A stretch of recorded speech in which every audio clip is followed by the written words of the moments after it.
Hello again, this is Alina Lovin with RE/MAX in Osoyoos, and today I have again Tracey Robinson with Dominion Lending. She's one of the best mortgage brokers I know, and she covers Osoyoos, Oliver, Penticton, basically anywhere in Canada, but she has an office in Penticton. And she also works with clients via email, text, phone calls. She's pretty good at getting back to people that way.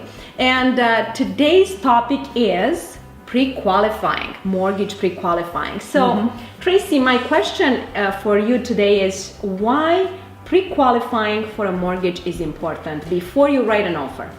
And to be honest, more important than ever. So basically when you go along, if you go into your bank, for example, or your credit union, and you're asking to pre-qualify, I guarantee you are not being pre-qualified. They are going to check out whatever income you tell them compared to the rate that they're giving. They're not checking your credit, they're not confirming anything. They are truly not pre-qualifying. When I speak to a client, I'm absolutely looking at everything. So I won't just ask questions, I want to see all of that documentation at the same time. So I literally am going through and asking for every piece of information. Then when you go along and you're ready to make that offer, you're ready. So when you call me and say, hey, will you call my clients or speak to my clients, we're ready to roll. So you have a pretty short subject removal date. I'm not then asking somebody to go along and start finding all of their paperwork, which can be quite onerous. But at least they know that they're going along to look at a property that they can afford. They're not going along falling in love with something that I'm then going to say, you're X amount of dollars, out of range here. So absolutely, totally, very important. What's the difference between pre-qualifying and pre-approval? Again, all in the terminology. So if you go along to that bank and they're going to say pre-qualify, there's an advert out right now with social media, I won't say which bank with, but it's pre-qualify within 20 seconds. Hell no, it's not going to happen. So pre-approval, if you're walking into the bank, they're not doing that. They're asking you a couple of questions, they're giving you a number.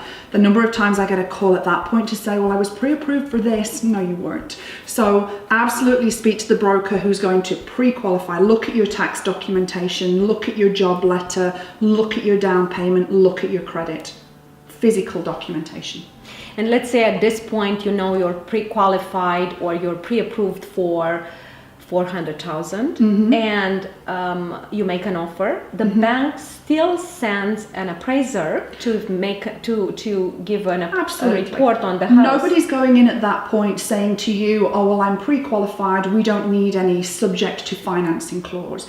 Everything is exactly the same. It's just the person is going to be good. We still have to qualify the property.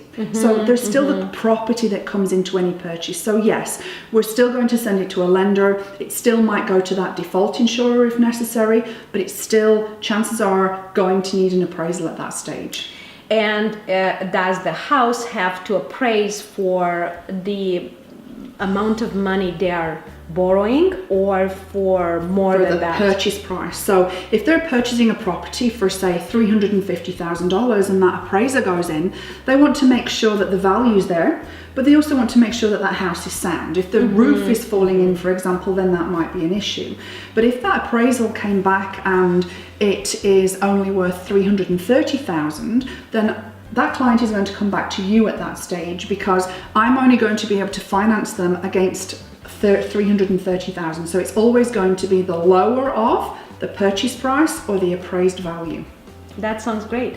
Thank you guys for watching. Once again, here is Tracey Robinson with Dominion Lending. We're going to have her contact information at the end of this video. And I'm Alina Lovin with RE/MAX. If you have any questions for us, please call, email, or text us anytime. Thanks for watching. Thanks, Alina.